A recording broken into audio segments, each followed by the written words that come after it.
Tight ends can win leagues in fantasy football when you can grab that guy that lives outside the top 10, outside the top 8 sometimes, and even better if you grab someone outside the top 12, 15. But there's always somebody hiding in the weeds that can finish in the top 5, 6 tight ends. And that's how you can have a strategic advantage over your league mates when you get a player that finishes like that, that commands an earlier pick, and you end up cleaning up at other positions while you wait on the tight end position. And there's one tight end right now, and I'm going to go over a handful of them. This guy right here, though, Arroyo, is one of our biggest breakouts for 2025 period. He's a moon man.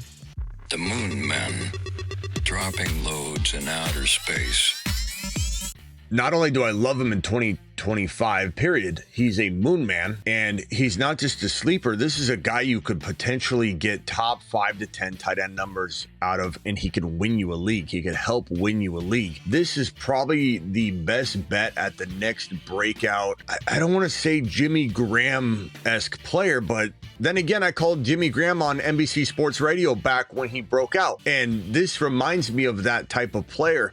He can do it all. He's too big to cover. He's got an amazing quarterback in Jalen Milroe waiting in the wings, and they grew up together in this offense. They were both rookies together in the offense. They both lifted each other up. The rapport is built. This is an early rapport type of thing that you love to see in a young quarterback and a young pass catcher. And Arroyo's graduating to the lineup early. Milroe will be following him shortly. And when Milroe's in there, expect Arroyo's numbers to increase even more than they will be with Sam Darnold looking for him as a safety net. We're going to go over all this and more. The Fantasy Football Show begins right now. From the FantasyFootballShow.com studios, it's the Fantasy Football Show. Monday through Friday, 8 p.m. Eastern. Smitty is also live whenever news breaks. So, as I said, maybe Milroe doesn't enter the lineup in week 1. He could take it, honestly, but this team paid a lot of money for Darnold. So similar to how the Falcons kept just holding on to hope that Cousins would be worth throwing out there each week, they did that because of money. And it's unfortunate to watch a team make multiple mistakes in a row week after week because of a contract. And because Darnold got the money, it's a very unrealistic expectation to assume that you're going to have Darnold get unseated by Milroe anytime within the next 1 or 2 weeks. But maybe week 3, week 4, or an injury happens in the preseason, who knows? But once Milroe goes in, it's going to be the fan base clamoring for it. You're not going to be able to take him back out. There's no taking Milroe out. His back will be against the wall right now. He's not worried about anything. If he was to go in early, then maybe Darnold, the pressure, whatever. You don't have that. It's the reverse. Once Darnold fails, there's nothing to look over your shoulder about. And Milroe is going to explode. He's a gem. He's an absolute hidden giant marvel, and this will be his superhero counterpart that he will lean on and feed. I don't know what to expect number wise out of Arroyo as a rookie, but I think like Laporta, if we go to Laporta's game log, let me pull that up and drop it on screen. I think that's a pretty realistic rookie expectation for a guy that will be a heavily targeted player in this offense that will lean on the tight end position a lot as a safety net. They got rid of DK Metcalf. Cooper Kupp's not going to get it done. And you look at Laporta's numbers. Let's pull him in from 2025 and 2024. We'll just look at his career stats, and let's try and cook up an Arroyo prediction. So rookie year 2023, 86 receptions, 889, and 10 TDs. Not going to go there, but I'm going to tell you that this is a 65 reception tight end as a rookie. This is we'll call it 750 yardage. And then I'm going to say a whopping 7 to 8 touchdowns for the big man. And this is what he's going to live on in terms of being that guy that has that big season. Now, this is a floor. I think, 7 to 8, let's keep the touchdowns there because I'm already lofty there. But 750 to 850, that would be his ceiling. And then 65 to 75 receptions would be his, I think, ceiling. So 850, let me raise this up because you can't even see it. 850, again, would be the ceiling yardage. 710 to 715 could be the floor. I think he does get over we'll call it 62 receptions to 75, and then the 7 to 8 touchdowns. Very good season. Now, you could say, well, does that win a league? It might, especially if he does it in a small patch of games. That means that he's not spreading this out over 17 games. Maybe a big chunk of this comes in 12 games, and then you're looking at massive games that are league winning. So Arroyo is one of my favorite players. He's a moon man. The moon man, dropping low. Oh, let's go back to the moon man. The moon man, Evan Ingram. dropping loads in outer space. Evan Ingram is a moon man extraordinaire as well. And this is probably a player, if I had to peg as a bigger name player than Arroyo. Arroyo's fantastic, but this is and you drop these guys together. Kind of my favorite 1-2 punch at the tight end position, especially in best ball. You grab Ingram. He's a little bit injury prone. He's got an amazing situation, and Arroyo's your safety net, and you might even have Trey Bait if both of them are top 7 tight ends. And I think there's a really good chance both of them are. And I think this guy is locked into my top 5. He goes to Denver to become the Joker for Sean Payton. He's a unreal option as a wide receiver pass catcher. He's not a tight end. He really plays slot wide receiver, and he's going to play with Bo Nix. Bo Nix is going to feed this man.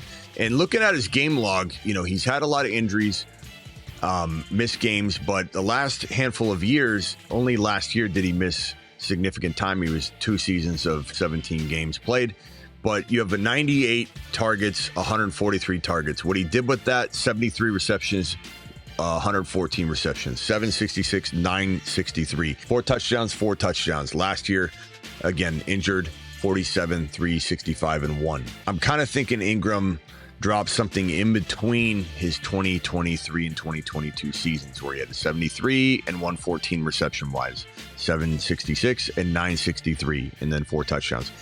I think the 4 touchdowns, like with Arroyo, is going to be different here. I think this is going to be 6 to 8 TDs for Ingram, and that will be the bread and butter part of this projection. And if we look at those numbers again, 114.73, and then 760, and then 9, I'd say 850 is safe. I think he could do better. He's a wide receiver. He's catching from Bo Nix. He's in an offense. Sean Payton loves to go through the tight end, Jimmy Graham. This is a Jimmy Graham-esque tight end, as is Arroyo. So I love both these guys, by the way, in that comp, the way they play. This is a guy that's going to be running downfield as a wide receiver in the Joker role. Joker, if you don't know, just means he's a do-it-all all over the field, kind of a Joker card. You're playing a Joker where you can kind of manipulate any hand and make it into what you want. He's a do-it-all, fix-it-all type of player. I'm going to say we'll give him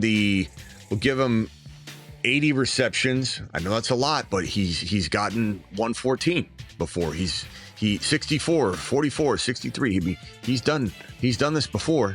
So 80 receptions, 850, and you could even say like 810 to 850, and he could have more yards, and that's league winning right there. This is a top 5 to 7 tight end trapped in probably double-digit round value. That's where you're drafting Evan Ingram, double-digit rounds. Freaking amazing pick in 2025. Next up, Isaiah Likely. Love the kid. He did roll his ankle in practice yesterday, so we got to monitor that, but it does appear that he will be avoiding some sort of serious injury, but he could be out a couple weeks. But I love Likely. This could be a ding to his ADP, which makes him an even more almost zero cost of entry player.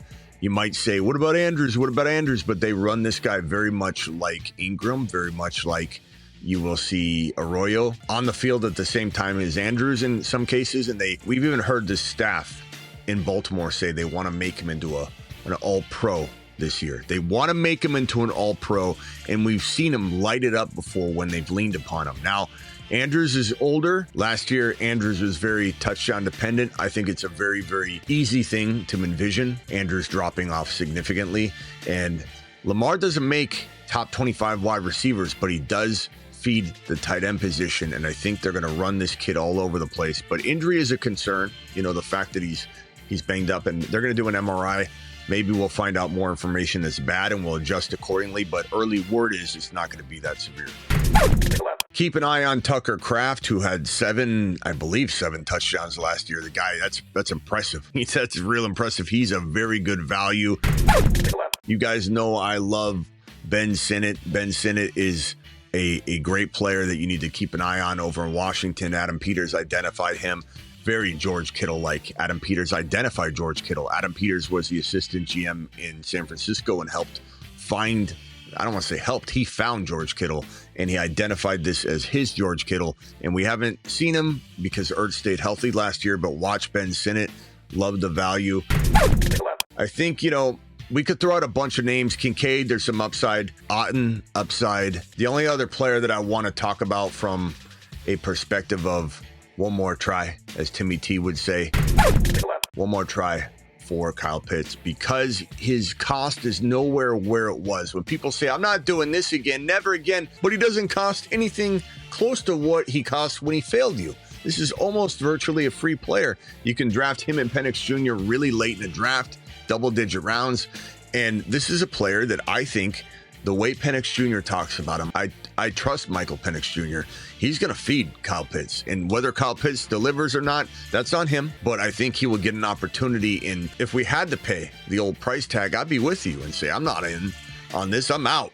But the fact that he is a totally different price tag, this is a kid that could get you 65 receptions for 850 to 950 yards and let's call it 6 TDs. Maybe even more than that. I mean, he could get you, let's just say 6 TDs for safety. It's worth the cost of entry. In a worst case scenario, I kind of imagine 5 TDs, and 6 TDs is like a floor, maybe a 6 to 8. But I kind of feel like 5 TDs in this offense, if he's healthy, and 600 yards and maybe 50 receptions. That's a floor, and that is priced into his ADP, so who cares? This is a zero risk proposition that people are tying their old feelings. They're getting in their feelings, and they're saying, no, I don't want to do it, when he doesn't cost that price tag anymore. Take a gamble. Believe in Penix Jr. I'm live Monday through Friday at 8 p.m. Eastern every single Monday through Friday. I'm also additionally live whenever big news breaks, and I'm live most every midnight Eastern drafting with you on Underdog. Promo code Smitty. Underdog will match your first deposit 50% all the way up to $1,000. That link is in the description, or code Smitty gets it done. So if you want to draft with me at midnight, when I go live almost every single midnight Eastern, you want to click the link, sign up ahead so you're not scrambling to get in. And don't forget to get on over to my 24/7 live Patreon, $10 a month, cancel anytime. Live chat room 24/7, just a bunch of people talking ball 24/7. Make sure you're here for it. And again, there's when I'm live, 8 p.m. Eastern, Monday through Friday, live whenever big news breaks, and live every midnight Eastern. See you all in the next one.